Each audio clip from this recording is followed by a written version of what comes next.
Purihin ng Diyos. At sa ating pong inawit nga, tunay nga po na napakabuti, no, na kahit po anong pinagdadaanan natin, ano yung mga bagay na meron tayo sa ating pong nakalipas na isang linggo, purihin ang Panginoon sapagkat palagi natin kasama ang Diyos. Amen? So sa gabi pong ito, hayaan nyo po na magsalita po ko dito hanggang 3 oras. Okay lang po ba sa inyo? Kasi alam ko bukas, ano na lang kayo wala na, tawag nito, re-rest na. Amen? Sarap na matulog. Pero purihin ang Panginoon sapagkat alam ko mag-Kristiyano ay hindi po natutulog. Amen? So, sa gabi pong ito mga kapatid, hayaan nyo po na tayo po ay magpatuloy po sa ating pong pag-aaral. Ang ating pong monthly theme po this month is Reward the Faithless Crown. Okay. So, kaya nga po, sinabi ko po sa inyo kanina na naka-12, ka-12 months na tayo, no? Di ba? So, lahat po, siguro lahat po natin po na pagdaanan na 12 theme po every month, siguro po ay mayroon na po tayong ma-harvest. So, ngayon, harvestin na po natin itong ating pong napag-aralan. So, inanyahan ko po ang lahat na tayo po ay tumayo at ang ating pong tema po ay sa theme verse po natin ay sa 1 Peter chapter 5 verses 1 to 4. Pero hindi ko po i-share sa inyo ngayon, i-share ko po sa inyo dito po sa 2 Corinthians chapter 4 verse 17. Kaya sinabi ko sa inyo, mabilis lang po tayo, isang verse lang to. Amen? So pero may 20 po ako na slides. Ganun po Amen. So basahin po natin ang 2 Corinthians chapter 4 verse 17. Sabay-sabay po natin basahin. Gusto ko po marinig yung boses ninyo. Sige po, 1, 2, 3, read po.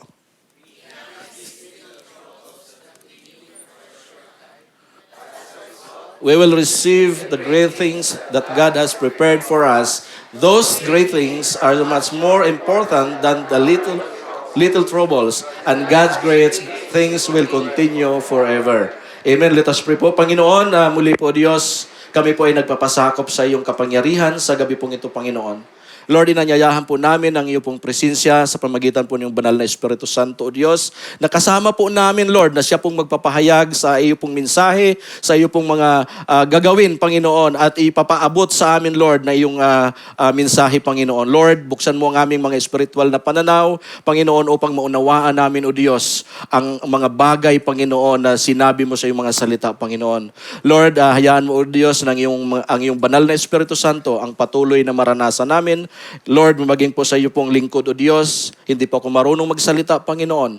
But Lord, salamat sapagkat ang banal na Espiritu Santo ang siyang mag-guide. Siya po ang mangungusap sa bawat puso ng iyong mga anak sa gabi pong ito, O Diyos.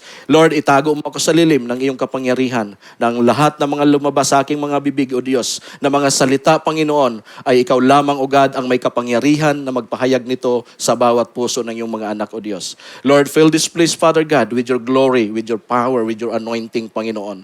Lord, hayaan mo, O Diyos, na kami po'y mag-enjoy sa iyong presensya sa gabi pong ito, Lord. Hayaan mo, O Diyos, ng bawat isa, Panginoon, hindi po makita ang iyong mensahero, Panginoon, kundi ang salita mo pa mismo, Panginoon, ang kanila pong maranasan sa gabi pong ito, Diyos. Maraming salamat, maging sa mga kapatiran namin na wala rito, na nasa labas ngayon, saan man sila naroroon, saan man sila nakikinig, Panginoon, Lord, ng iyong salita sa gabi pong ito, ingatan mo din po sila, O Diyos. Maraming salamat po, in Jesus' name we pray. Amen. Amen. Amen. Palakpakan po natin ang Panginoon. Hallelujah. Salamat sa Diyos. At muli po, this is a privilege po, an opportunity po na binigay po sa akin para po makapag-share muli ng salita ng Panginoon. Amen. So, binabati ko pala si Pastor Bern. Nasa siya ngayon? Nasa California ba siya o nasa New York? Wow. Hey, Pastor, how are you? Good evening. Sana po maintindihan mo yung English ko, Pastor. Turuan mo lang ako mamaya. Amen. So, mga kapatid, dito po sa ating pong binasa, sa verse na ito, ay makita po natin na sabi po ni Paul, we have these little troubles and continue for a short time. No? So, sa ating buhay mga kapatid, bagamat siguro sa atin marami na tayo na experience, marami na tayo naranasan sa ating buong paglilingkod, kung kailan tayo nakakilala sa Panginoon. Sabi ni Paul, naranasan din niya. Pero ang sabi ni Paul, little troubles lang, sabi niya, that continue for a short time. No? So, tingnan po natin kung ano po yung gustong sabihin ni Paul.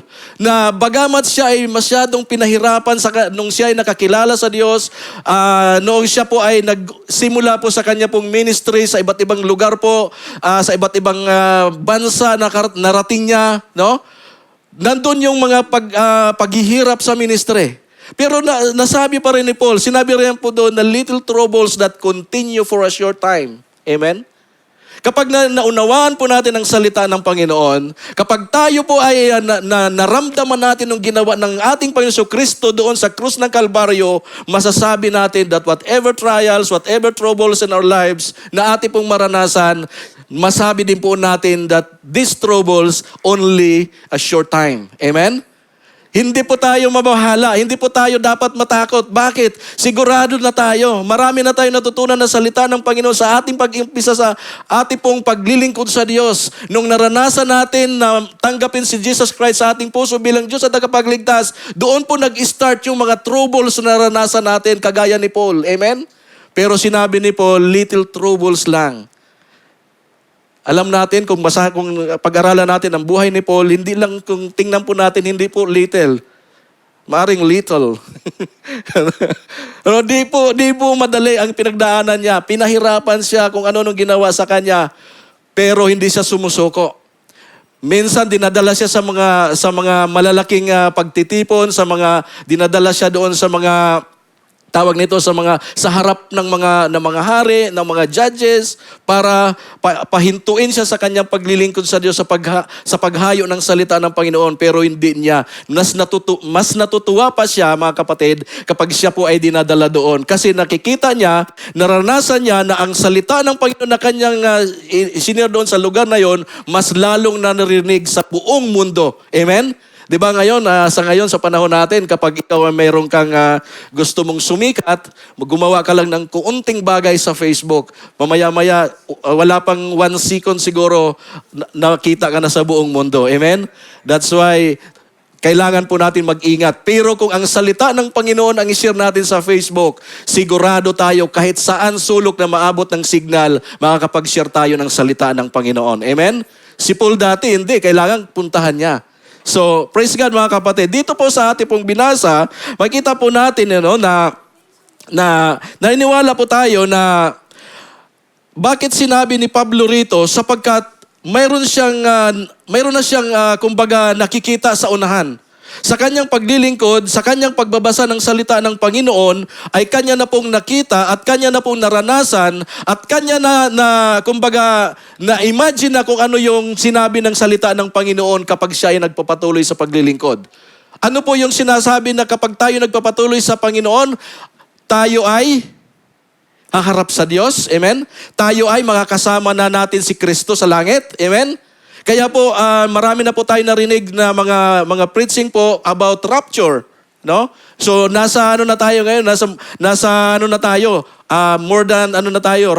Kumbaga, lagpas na tayo doon sa pag-aaral ng rapture. Alam na natin, kapag tayo ay nagpapatuloy sa paglilingkod sa Diyos, yung pagbabalik ni Kristo, yung sinasabing rapture, yung ikukut up tayo sa kahangina sa langit, no? Saan ba yan? Sa alapaap, yung sinasabi doon sa 1 Thessalonians, no? Na makasama na natin si Kristo sa kanyang kaharian.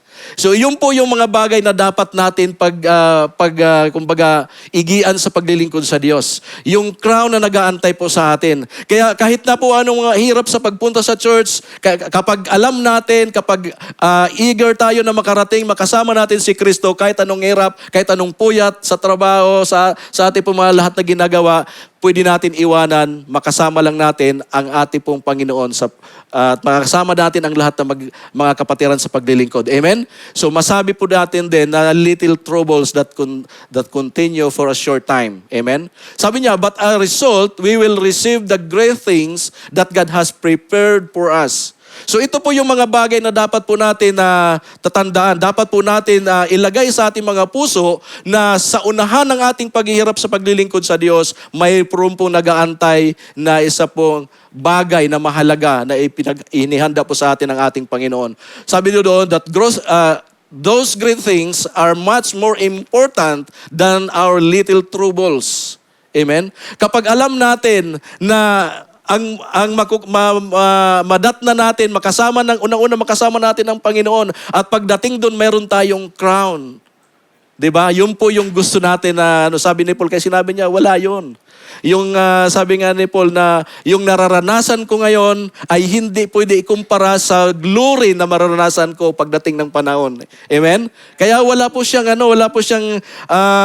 kumbaga hindi po siya natatakot kung bakit po siya naglilingkod na patuloy kahit dumating po yung mga pagsubok. Amen?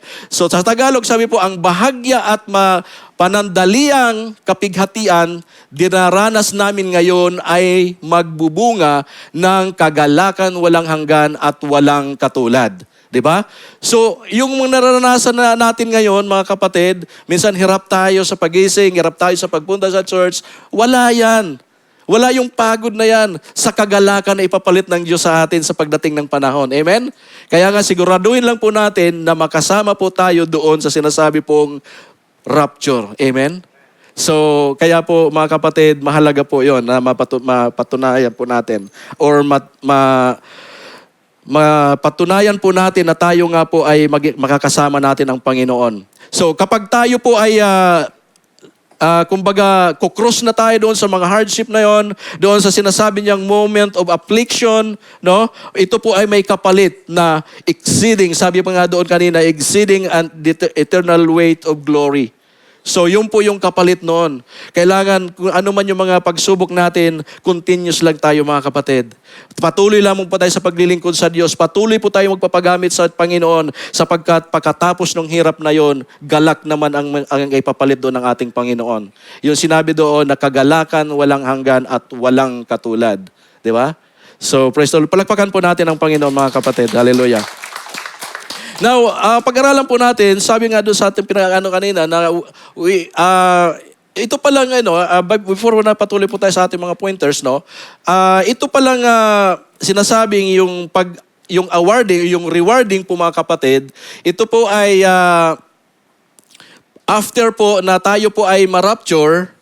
So, habang nagkaroon po ng tribulation dito kasi kukunin na tayo ng Panginoon. Amen? Papayag po ba tayo na masama na natin ang Diyos? Amen. So, ang may iwan doon yung mga nag-reject sa ating Panginoon Kristo. So, no time na yon, dito sa lupa magkaroon ng yung sinasabi nilang 7 years tribulation. At ang mga anak naman ng Diyos, yung mga na caught up naman ng ating Panginoon na kasama niya doon sa kanyang kaharian, yun po yung sinasabi na nagkakaroon po tayo doon ng sinasabi pong awarding.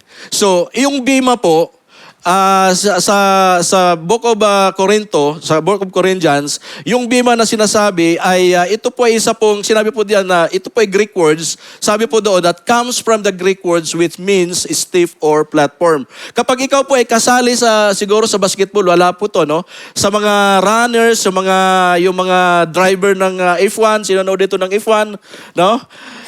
Yung mga driver na yon, kung sino yung pagdating doon sa championship, meron silang nilalagay na parang hagdan, 3. Sa taas po yung sa gitna yung number 1, number 2 at number 3, di ba?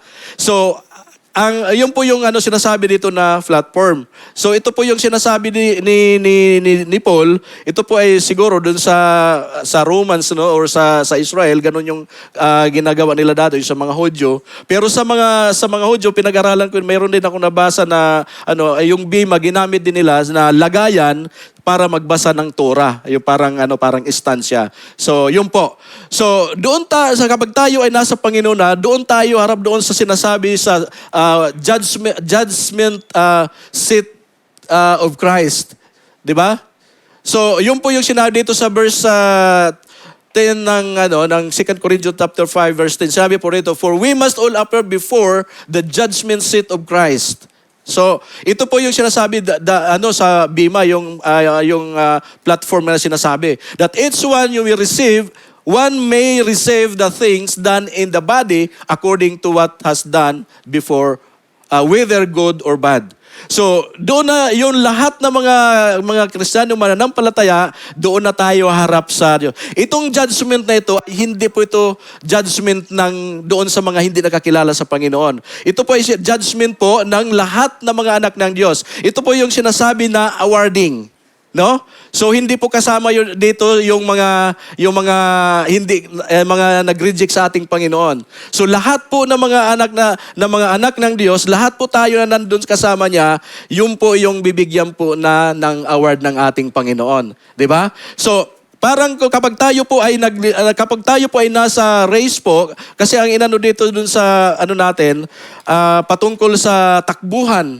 No, spiritual na takbuhan. Pagdating naman sa dito sa lupa, yung takbuhan sa lupa, yung sinasabing racing dito or yung tawag nito yung ano bang tawag ng race dito? Yung takbo Parang relay. Parang ganon. So dito kailangan kailangan sumunod ka sa disiplina. Otherwise, pag hindi ka sumunod sa rules at sa discipline, hindi ka mananalo. Kailangan sundin mo kapag mag-diet ka, no? Kapag mag-vitamins ka kasi ang goal mo is makuha yung crown, 'di ba? Makuha yung trophy.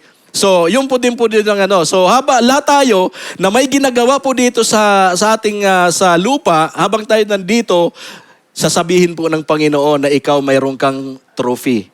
Mayroon kang rewards. Amen? So, yun po yung sinasabi. Lahat po, sabi niya, for we must all appear before the judgment seat of Christ, that each one may receive the things done in the body according to what he has done. Kaya po mga kapatid, mahalaga po na sa ating pong paglilingkod sa Diyos, mayroon po tayong ginagawa. Amen? Huwag po tayo masatisfy na tayo ay wala po tayong ministry, wala po tayong ginagawa sa ministry.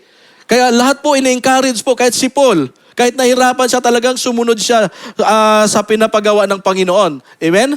So, in 2 Corinthians chapter 4 verse 17, sinabi po rito, ito yung verse natin kanina, for our light affliction, which is but for a moment, is working for us a far more exceeding and eternal weight of glory. So, yun nga, kahit na mahirap sa atin, kahit na nararanasan natin yung iba't ibang mga pagsubok, patuloy po tayo kasi hindi po ito forever. Amen? Kasi ang forever natin sa langit. So ibig sabihin yung lahat na pinagdadaanan natin dito sa lupa ay may katapusan. Amen? Ang walang katapusan lamang po ay yung ginagawa natin sa Lord. Amen?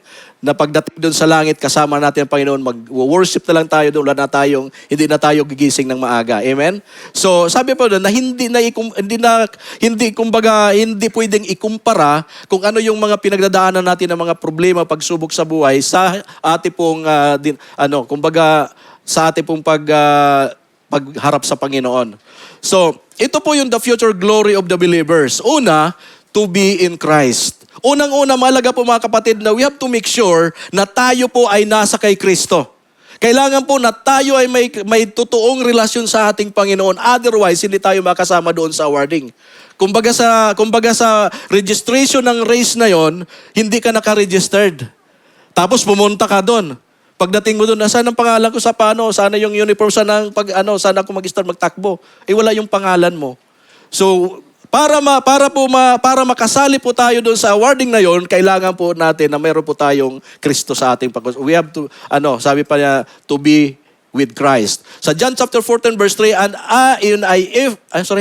and if I go and prepare a place for you, I will come again and receive you to myself, that where I am, there may we be also. Amen? So, sinabi ni Kristo na kapag kayo ay may relasyon sa akin, saan man ako paparoon, kasama din kayo. Amen? Sino po natutuwa na makasama natin ang ating Panginoon? Amen? Pangako, napakaganda po ng pangako ng Diyos. Kasi sabi niya, if I go and prepare a place for you, doon po sa langit. Sinabi niya doon sa John chapter 4 verse 14 verse 3, 1-3, di ba? Huwag kayong magulumihan. Kung may mga pagsubok kayo, huwag kayong magulumihanan. Don't let your heart be troubled. Amen? Kaya sinasabi nila kung ituloy mo yung pagbasa doon, sabi nga nila na kasi ipag-prepare ko kayo ng matitirhan nyo sa langit. Amen? Kaya po mga kapatid, siguraduhin ko po sa inyo, kahit wala po tayo bahay dito sa lupa, huwag po kayong malungkot. Amen? Kasi ipag-prepare tayo ng Panginoon ng room natin sa langit. Amen? At saka maganda doon, kung basahin nyo yun, ay sa Revelation is ang aapakan natin is gold. Dito, inilalagay lang natin sa tainga, pero doon, aapakan lang natin ang gold. Amen? So, ito po kailangan po na nandun po tayo kay Kristo. Pangalawa po is to behold His face. Ano po yung ibig pong sabihin? Sa Psalm chapter 17 verse 15, sinabi po, as for me, I will see your face in righteousness. I shall be satisfied when I awake in your likeness. So sabi nitong author ng Psalm, sabi po roon that as for me, I will see your face. Kapag tayo ay may relasyon sa Panginoon, pagdating doon sa langit, makikita na natin yung kaningningan ng Diyos. Amen? Makikita na natin siya personally. Hello? Excited po ba tayo na makita natin si Kristo? Punta na tayo ngayon. Gusto nyo? Pero iba natatakot, ano? So sabi niya, as for me, I will see your face in righteousness. I shall be satisfied when I awake in your likeness. Biro mo yung ng author na to, sinabi niya na pag nandun na, makikita ko na, satisfied na siya, matutuwa na siya, sa kanyang pagising ang makikita niya ang Panginoon na. Dito sa atin, pagising natin, minsan, no?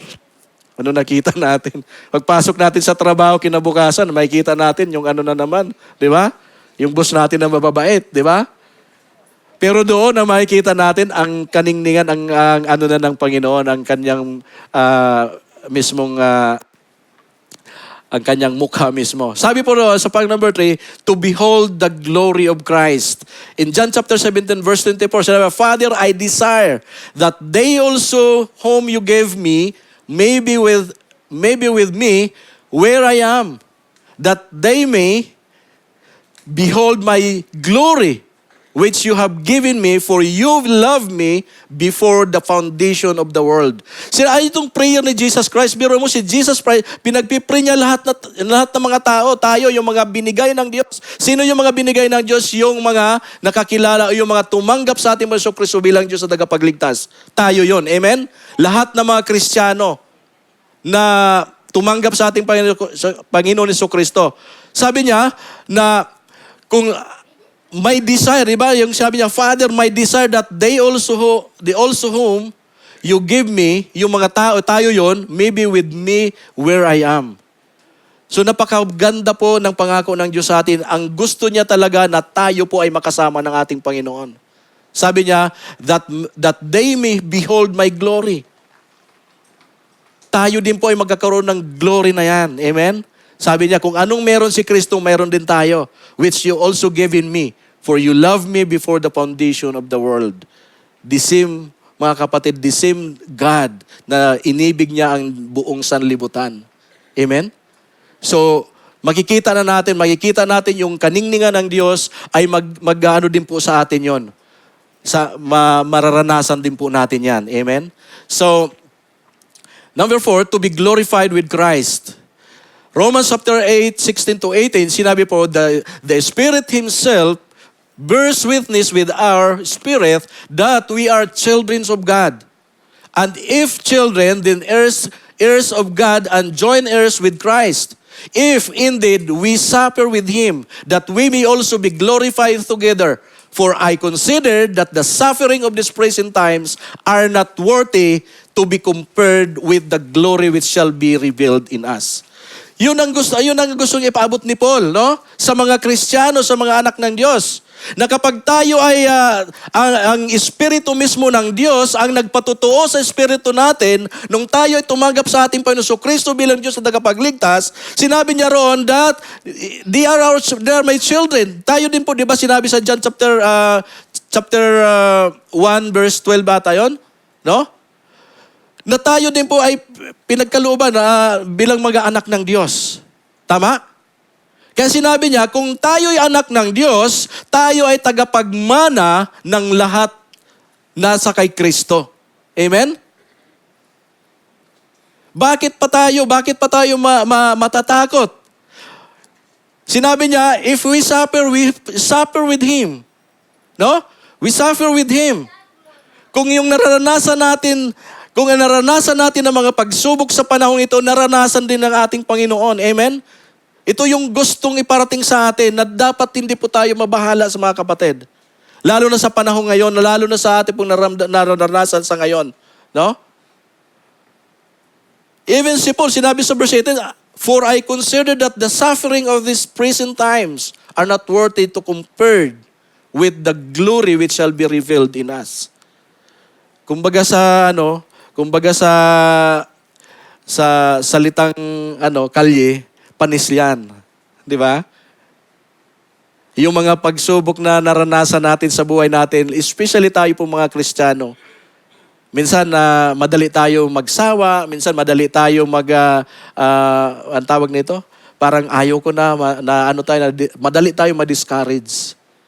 Pero ang salita ng Panginoon, in-encourage tayo na itong suffering na meron tayo ngayon ay, sabi pa, is not comparing the glory that revealed to us sa darating na panahon. Amen?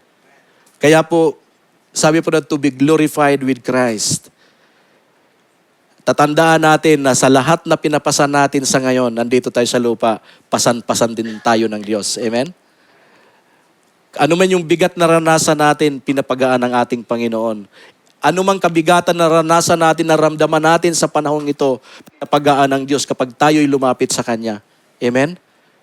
Di ba may sabi salita ng Panginoon sa Psalms 55 yata yon na yung kabigatan natin, ibigay natin sa Diyos. Sinabi din ni Kristo yan sa Book of Matthew, di ba? Na all of you who are, heavenly laden, come to me and I will give you rest. Amen? Yun po yung pangako ng Diyos. Ano pa? To reign with Christ. Biruin mo, ngayon, andito tayo, pero pagdating natin sa langit, kasama na natin si Kristo. Maghahari na tayo kasama ni Kristo. Amen? So, sabi mo doon sa 2 Timothy chapter 2, verse 12, if we continue to be strong during troubles here, we will also rule with Him there in heaven. But if we say that we do not know Christ, we will also say that He does not know us. Ito po yung tatanda natin mga kapatid. If we continue to be strong during troubles, sabi niya, trouble times, trouble here, sabi ni Paul kay Timothy, we will also rule with Him in heaven. Amen?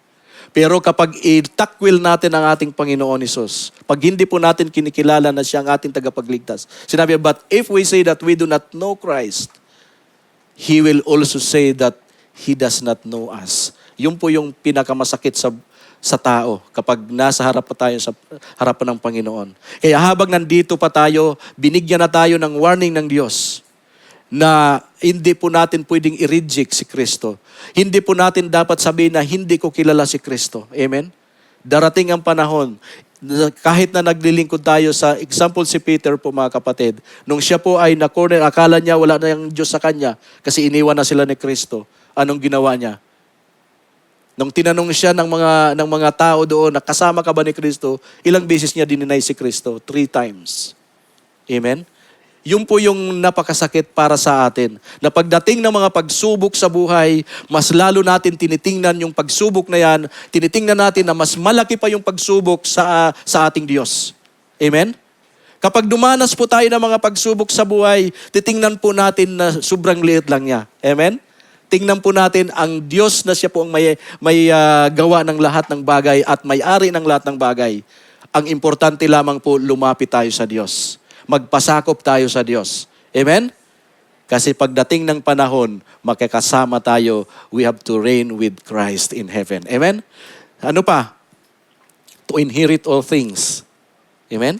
Revelation chapter 21 verse 7, everyone who wins against Satan will receive all these things from me. I will be their God and they will be my children. Kailangan sinabi ni Kristo dito, sinabi ni John dito, sinabi niya that everyone who wins against Satan will receive all these things from me. Sabi ni Kristo. Amen? Lahat po tayo ng mga ibig po sabihin na nanalo tayo kay Satan, no? Ibig po sabihin, nagkaroon po tayo ng pagpipigil sa sarili. Mayroon po tayo mga temptation sa buhay. Mayroon po tayo mga nakikita, mayroon po tayo naranasan ng mga lust of the flesh, lust of the eyes. Kapag napagtagumpayan natin, sinabi ni Jesus, I will receive all these things from me. Amen?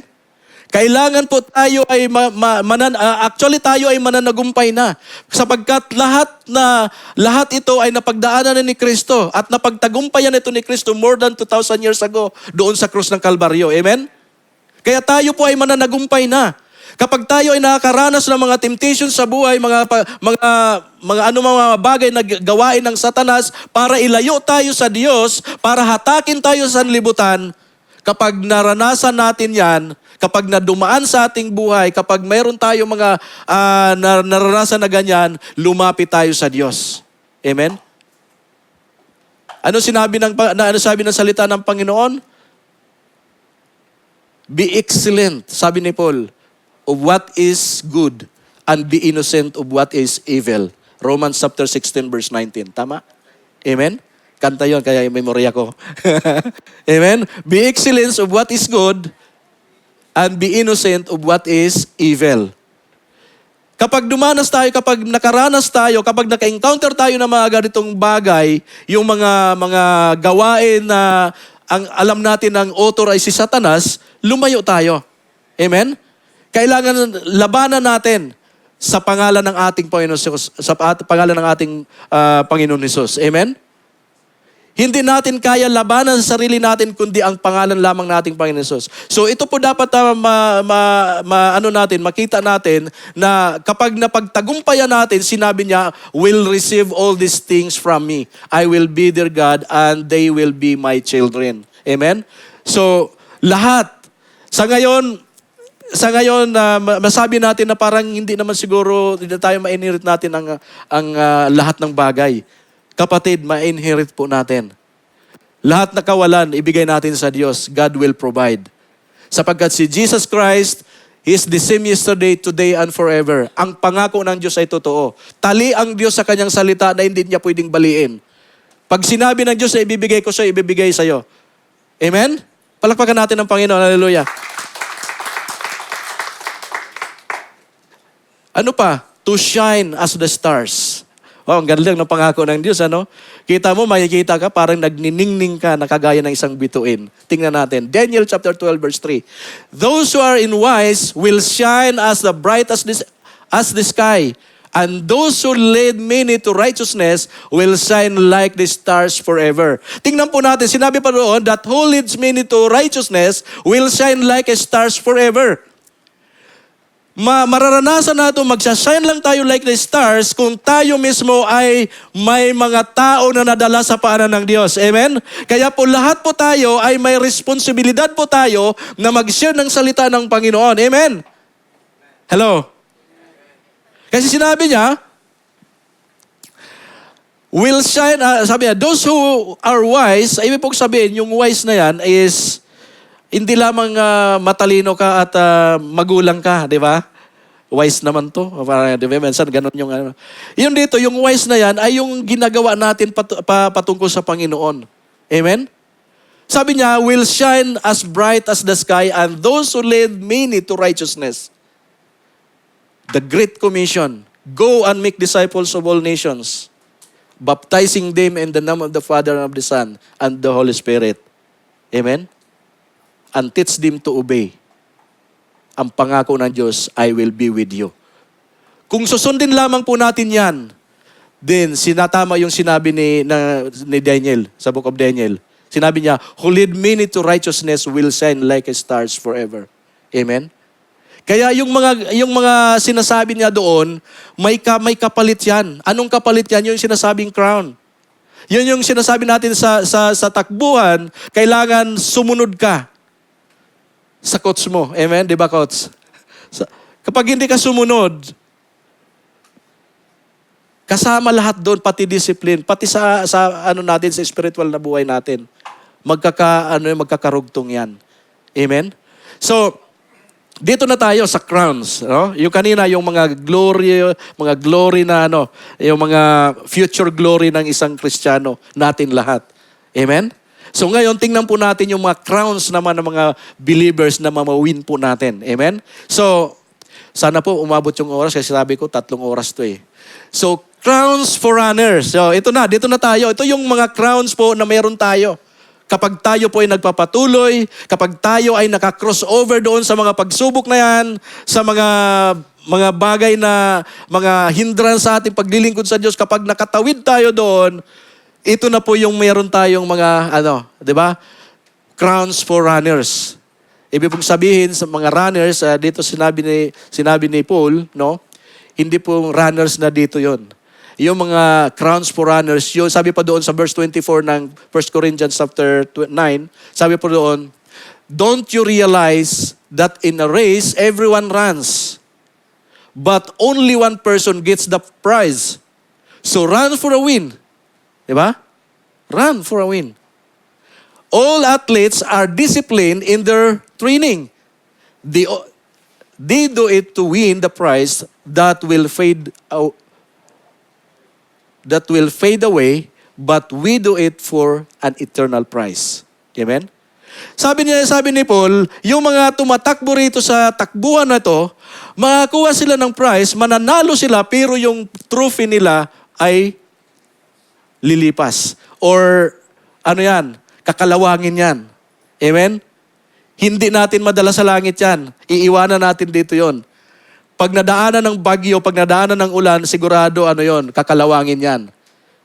Kung sila ay yung mga runners na to ay kumbaga desire nila na makuha tong prize na to, bakit ang mga anak ng Diyos hindi? Amen? So dapat ganun din tayo. 'Di ba? Example ko sa basketball o kaya dito yung mga laro nila na badminton. Ang target naman talaga natin is manalo tayo, 'di ba? Makakuha tayo ng trophy. Hello. Para makatungtong tayo doon sa number 1. Yung mga F1 drivers, bakit sila talagang patayan sila magpatakbo halos sa wala nang kaluluwa siguro pag tumakbo yung mga yon. Kumbaga lumulutang na sila para makuha lang nilang number 1. Amen? Bakit ang mga Kristiyano ay hindi magawa? Kung ito ay nag-fade away, pero sabi ni Kristo, sabi ni Paul dito, but we do it for an eternal prize. So dapat kung sila ka-eager mag-practice, mag-discipline sa kanilang mga sarili, yung mga tumatakbo, yung mga sumasali sa mga mga competition, dapat ganun din tayo. Amen? So, pangalawa po is crowns for soul winners. Lahat po tayo, kaya po ang po natin sa QEC, bring one soul. At least, you have to bring one soul. Amen? For Jesus. Tingnan po natin. Sabi po sa 1 Thessalonians chapter 2, verse 19, you are the people that make us very happy. Sinabi ni Paul doon sa mga taga-Thessalonian, sabi niya, you are the people that make us happy. We know that you will continue to trust God. So when our Lord Jesus returns, sabi niya, we will be proud of you. You will be like a crown that gives us when we stand in front of Him. So itong mga kumbaga may korona na tayo sa langit, mayroon na tayong binigyan tayo ng korona, kailangan may nabasa akong isang libro na when he visited to sa Crown Tower ba yun sa United Kingdom, yung meron pa hindi ko alam kung sino nakarating doon, mayroong parang isang museum na nandun yung crown ng isang ng queen yata yun o hari. Ang sabi nila, yung yung mga bato daw doon na mga mamahaling bato ay more than 6,000. 3,000 yung mga diamonds yan, mga mamahalin. Tapos maliban doon sa diamond nun, mayroon pang ibang mga different kinds of jewels. No? So dito, sinabi niya rito, will be like crowns that He will give us when we stand in front of them. So yung crown natin, kapag mayroon na nga tayong crown, lalagyan pa yan ng mga crowns doon sa yung mga nasira natin ng salita ng Panginoon, yung mga tumanggap salita ng Panginoon, crowns pala natin sa langit yon. Amen? Sino may gusto? Palakpakan natin ng Panginoon. Amen? So kung tayo po ay may gusto, kailangan po natin na mag-share po ng salita ng Panginoon. Pangatlo, crowns for anticipators or crowns of righteousness. So tayo na nandito pa, dapat pala mayroon na ina-anticipate na natin. No? Sabi po doon sa 2 Timothy chapter 4 verse 8, finally, there is laid up for me the crowns of righteousness, which the Lord, the righteous judge, will give to me on that day, and not to me only, but also to all those who love His appearing. Amen? Ibang crown na naman yon. Nakailang crown na kayo? 3 na. Diba? So, pag nakapito kayo ngayon ng crown, sigurado magniningning yung crown nyo sa ulo natin. Amen? So, kailangan po natin mga kapatid. So, hindi lang pala tayo, hindi, sabi ni Paul, hindi lang sabi niya, finally, there is a laid up for me, the crown of righteousness, which the Lord, the righteous judge, will give to me on that day, and not to me only, but also to all those who love His appearing. No? So, lahat tayo nag-aantay. Lahat tayo na mga nandito pa sa lupa na nag-aantay sa pagbabalik natin Panginoon para kunin tayo. Mayroon din palang yon. Ibig pong sabihin yung mga nagpapatuloy sa paglilingkod sa Diyos. Amen? Bakit tayo nakapagpatuloy sa paglilingkod sa Diyos? Sapagkat may ini-expect po tayo, ina-anticipate po natin na pagdating natin doon sa langit, meron tayong iba't ibang klaseng crowns at mga jewel sa ating corona. Amen? Kagaya ni Paul. So, crown for faithful ones. Ayun.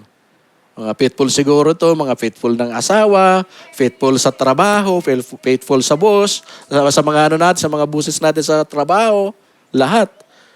Faithful sa boyfriend, sa girlfriend, sa mga singles hindi sa walang, no? So, James chapter 1 verse 2, sabi niya, blessed is the man who endures temptation, for when he has been approved, he will receive the crown of life, which the Lord has promised to those who loved Him. So, blessed is the man. The man here is not only the man. Hindi lang kami, hindi lang yung mga lalaki. Yun yung mga believers. Amen? Lahat tayo, bababae man o malalaki, lahat tayo kapag nag-endorse tayo doon sa temptation, na pagtagumpayan natin yung mga temptation sa buhay, mga lust of the flesh, lust of the eyes, ano pa? Pride of life. Yun ang pinakamatindi doon, yung pride of life. Fried chicken yun eh. Di ba? Pero sabi niya, we will receive the crowns of life, which the Lord has promised to those who loved Him. Amen? Mayroon pala tayong may crown, ibang crowns pa, ibang jewels na naman yon. So nakaapat na tayo na jewels dun sa corona natin. Kapag mas maraming jewels sa corona natin, mas lalong nagdiningning yung corona natin. Amen? Hello? So kailangan po na, dito binanggit kasi temptation talagang malinaw. Talagang hindi nagpatumpik-tumpik si James dito. No? Kasi minsan, ito yung mga bagay na ito na nagpapalayo sa atin sa Diyos. Ito minsan ang mga bagay, yung mga temptation na to, na minsan humahatak sa atin sa paglilingkod natin sa Diyos. Amen? Sana po, ang salitang ito ay matutunan natin at maano natin sa ating buhay, may pamumuhay natin. Sapagkat napakaganda ng pangako ng Diyos, the crown of life. Amen? Na ang pinangako sa atin. Yun, 2 minutes na lang. Last 2 minutes. Ano pa? Crowns of glory. 1 Peter chapter 5 verse 4, ito yung natin, yung theme natin, verse natin. Sabi na, and when the chief shepherd appears, you will receive the crowns of glory that does not fade away. Amen? Patungkol naman to sa siguro, dito, yung baga, masyadong itinuon ni Peter dito sa sa mga manggagawa, Sabi niya, and when the chief shepherd appears, you will receive the crowns of glory that does not fade away. So di ba, napakaganda po ng pangako ng Diyos sa ating mga kapatid. Kaya wala po tayong rason na tayo po ay tumigil sa paglilingkod. Minsan naranasan natin na gusto na natin mag-give up. Minsan naranasan natin na parang ayaw ko na. Ako naranasan ko yan, parang ayaw ko na Pero hindi, kasi meron tayong pinanghawakan, meron tayong tinitingnan sa unahan. Amen? Yun po yung gusto natin na maabot. Kung tayo ay hinto sa paglilingkod sa Diyos, kung tayo ay magpatumpik-tumpik sa paglilingkod sa Diyos, paano natin makuha? Paano tayo makakarating doon, maharap natin ang ating Panginoon? Amen? So, kailangan po natin na manatili, magpapatuloy po tayo sa paglilingkod po natin sa Diyos. Pang-anim po, crowns for all the redeemed. So, lahat pala tayo, meron tayo, may isa pang tayo, additional crowns uli. Amen? Revelation chapter 4 verse 4, around the thrones were 24 thrones, and of the thrones I saw 24 elders sitting, clothed in white robes, and they had crowns of gold on their heads. No? Bakit 24? Ano ba yan? 24, di ba? Dalawin niyang bisis binanggit. Around the throne were 24 thrones, and in the thrones, I saw 24 elders sitting. Di ba? Ibig pong sabihin mga kapatid, kapag pag-aralan po natin itong Revelation chapter 4, ang pinapakita po dito is yung mga tao na nauna na sa atin. Itong unang 24, may nabasa kong komentary that this first 24, ito po yung mga tao, no? Yung po yung mga nasa kasama po doon sa 12 tribes of Israel. At ito namang another 12, ito naman daw ay kasama dito sa apostles ni mga apostolis ni Kristo. So nakita niya yun doon. Sabi niya, around the thrones were 24s. So ibig pong sabihin, lahat sila na dumaan ng paghihirap, lahat sila na dumanas ng mga pagsubok sa buhay, nakita ng Panginoon doon, nakita ni John doon sa langit. Alam po natin na sila po ay itong 12 disciples na sobrang pagdaanan nila, sobrang hirap na pagdaanan nila. Pero nandun sila sa harapan ng Diyos. Amen?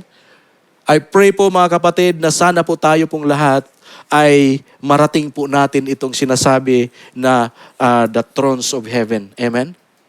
Then after that, mahaba ng pag-aaral yon. After that, andun na tayo, tapos na yung awarding ceremony ni Kristo. After 1,000 years na sinasabing tribulation, babalik na siya uli. Yun yung second coming. Kasama na tayo maghari ng ating Panginoon. Kasama na tayo, sinabi doon that we reigns with Jesus. Amen? Kasama na siya din, darating na yung pero mahabang iba ng pag-aaral yon sa eschatology naman, pag-aaral yon medyo malalim, yun na yung sinasabing white throne judgment. Sa white throne judgment, mga kapatid, ang i-judge ni Kristo doon at kasama tayo sa magda-judge ay yung mga hindi mananampalataya. Wala nang chance. Di ba? Wala nang chance. Wala na sabi, naalala niyo sinabi ni Lazaro doon sa mayamang, the rich man? Sabi niya na, pwede bang utusan mo doon? Sabihin mo sa mga kapatid ko, sa pamilya ko. Wala nang chance. Amen? Kaya po mga kapatid, para po tayo ay maka-receive po ng crowns na yon, makasama natin si Kristo face to face, kailangan po natin magpatuloy sa ating paglilingkod sa Diyos. Amen? So, rinanyan ko po lahat na tayo po ay tumayo para po sa ating conclusion. Sabi po rito sa ating conclusion, pakibasa po.